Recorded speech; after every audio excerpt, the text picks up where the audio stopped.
Maksudnya adalah cawan penderitaan. Tetapi janganlah seperti yang ku kehendaki, melainkan seperti yang engkau kehendaki.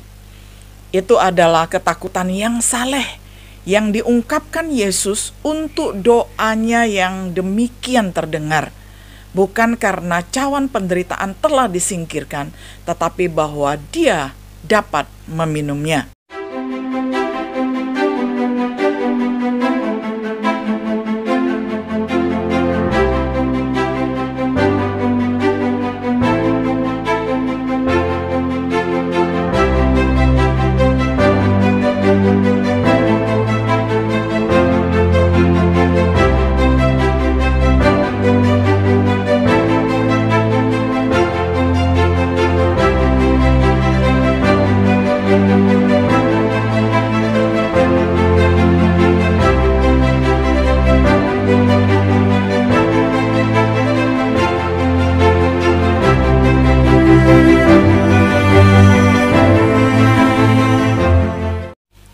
Shalom, sahabat setia yang dikasihi oleh Tuhan.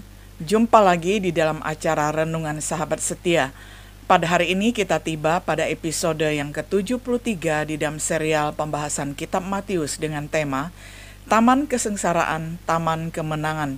Kita akan membaca firman Tuhan dari Matius pasal 26 ayat 36 sampai 46. Saya bacakan untuk kita semuanya dalam terjemahan sederhana Indonesia.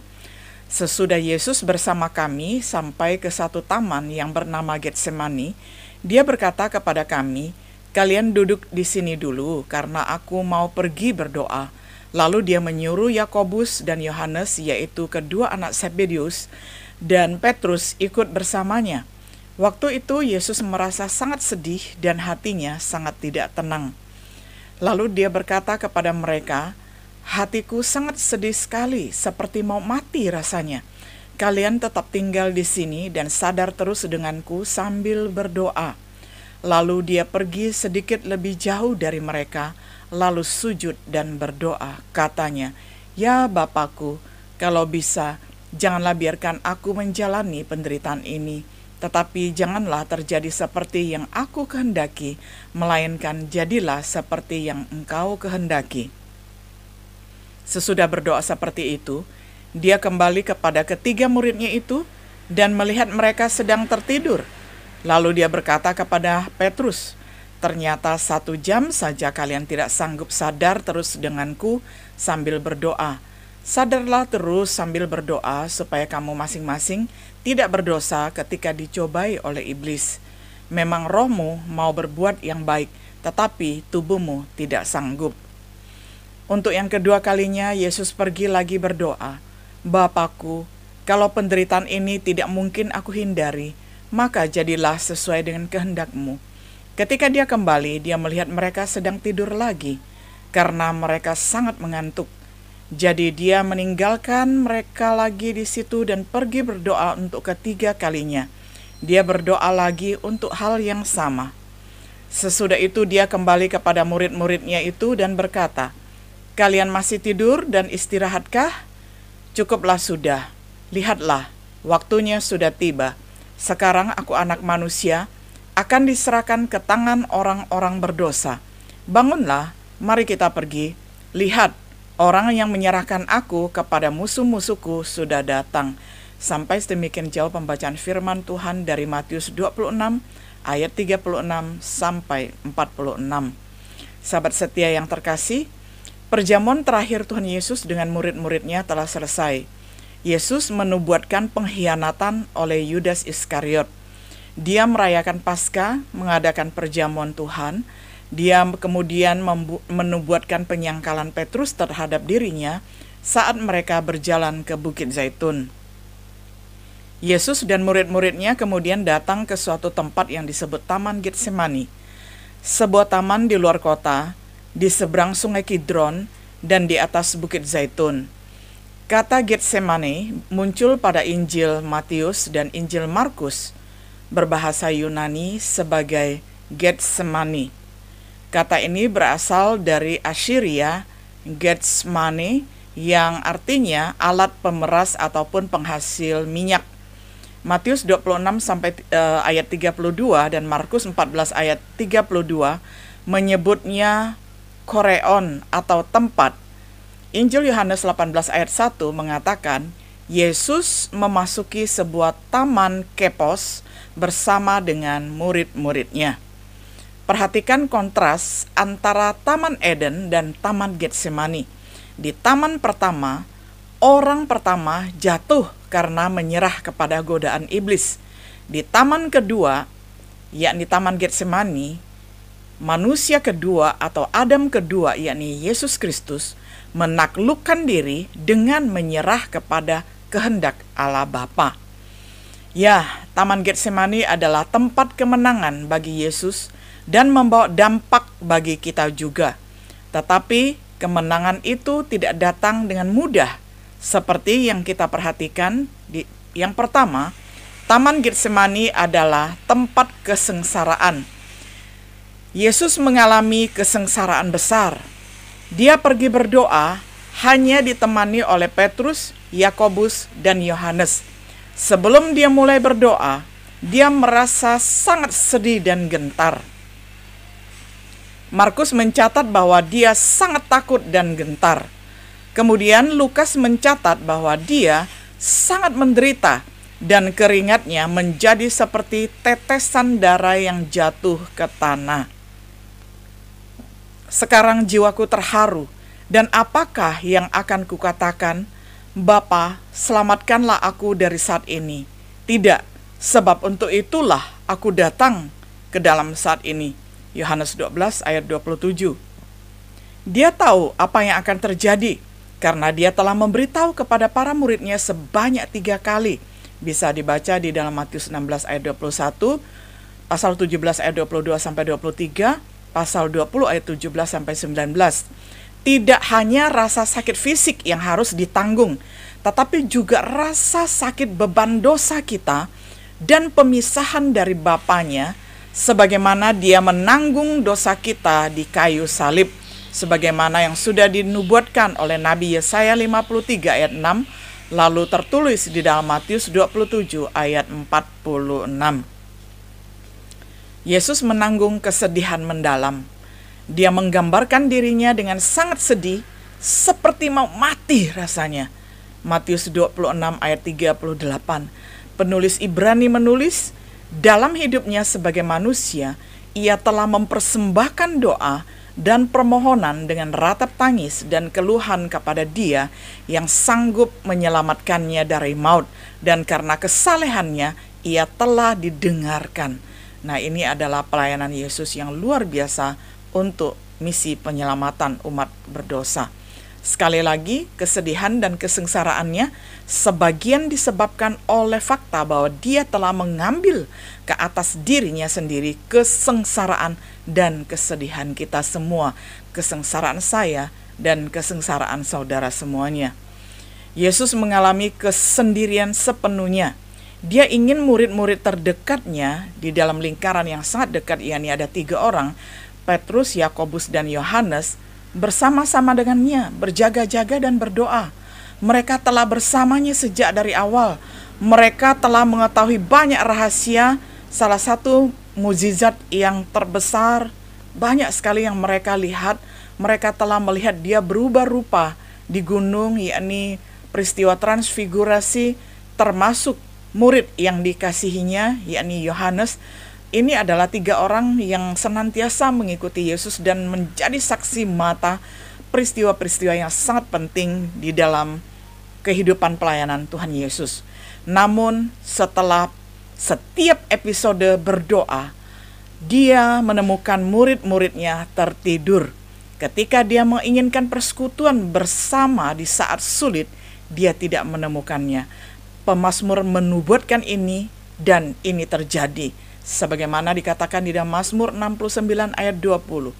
Celah itu telah mematahkan hatiku, dan aku putus asa. Aku menantikan belas kasihan, tetapi sia-sia. Menantikan penghibur-penghibur, tetapi tidak kudapati. Inilah realita yang terjadi di Taman Getsemani. Sendirian di dalam kesusahan dan kesengsaraannya. Tuhan kita menemukan Taman Getsemani sebagai taman kesengsaraan sekaligus juga taman kemenangan. Kemudian sesuatu terjadi sebelum dia pergi untuk menghadapi massa yang dipimpin oleh Yudas Iskariot untuk menangkap dia. Yesus menemukan bahwa yang kedua, Taman Getsemani adalah tempat kekuatan kemenangan. Ketika Yesus mengungkapkan isi hatinya melalui doa, dilihat dari postur tubuhnya, dikatakan bahwa Yesus itu tersungkur atau dia bersujud.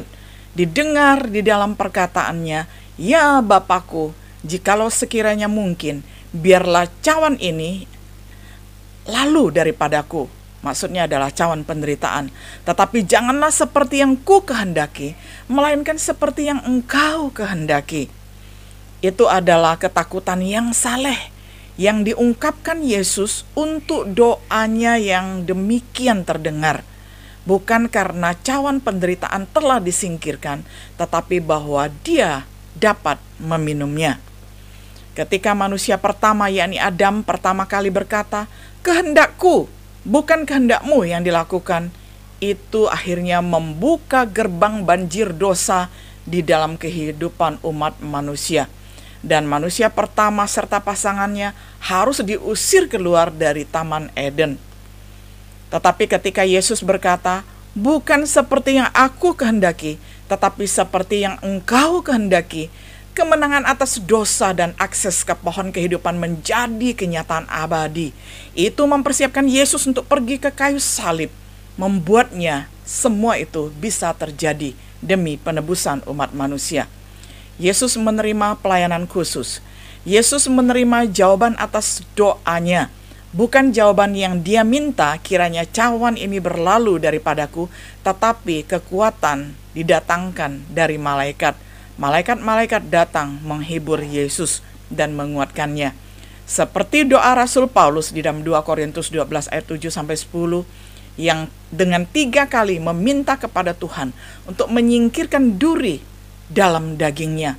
Paulus menerima jawaban yang berbeda dari yang diminta, tetapi cukuplah kasih karunia Tuhan untuk memenuhi kebutuhan kehidupan Paulus. Yesus memberikan resolusi yang diperbarui. Setelah dikuatkan oleh malaikat, Yesus siap menghadapi saat yang sudah dekat. Dia siap untuk bertemu dengan pengkhianatnya dan orang-orang yang bersamanya. Sahabat setia yang dikasihi oleh Tuhan, kita melihat bahwa Taman Getsemani adalah tempat penderitaan sekaligus adalah taman kekuatan kemenangan. Yesus memasuki taman dengan penderitaan. Dia meninggalkan taman itu diperkuat di dalam tekadnya. Perhatikan apa yang mengubah tempat penderitaan menjadi tempat kekuatan. Jawabannya adalah doa. Doa yang sungguh-sungguh dan gigih tekun. Doa di mana seseorang tunduk pada kehendak Tuhan.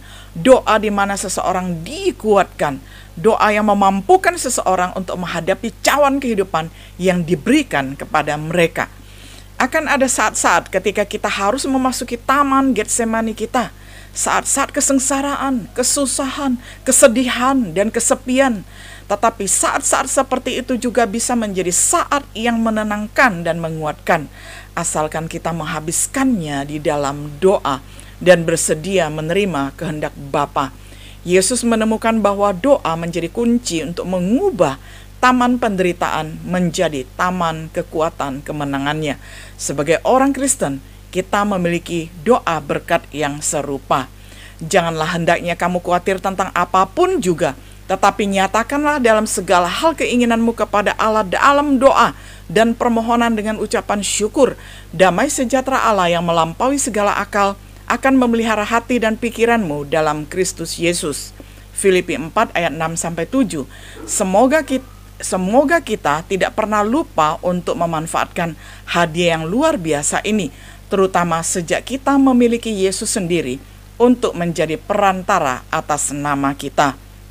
Karena kita sekarang mempunyai imam besar agung yang telah melintasi semua langit, yaitu Yesus Anak Allah, Baiklah kita teguh berpegang pada pengakuan iman kita, sebab imam besar yang kita punya bukanlah imam besar yang tidak dapat turut merasakan kelemahan-kelemahan kita.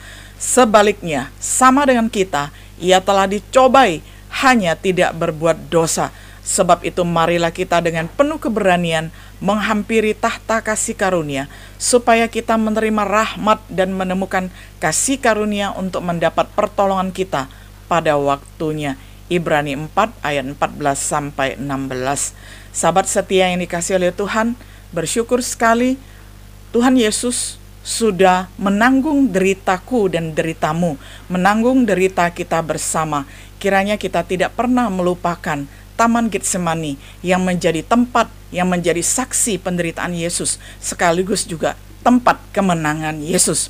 Kiranya setiap diri kita ketika rela menerima cawan penderitaan di dalam hidup kita, kita juga mengalami kemenangan yang sama seperti Kristus yang sudah menang bagi kita. Kiranya Tuhan menolong kita menjalani kehidupan kita di dalam suka maupun di dalam duka. Shalom.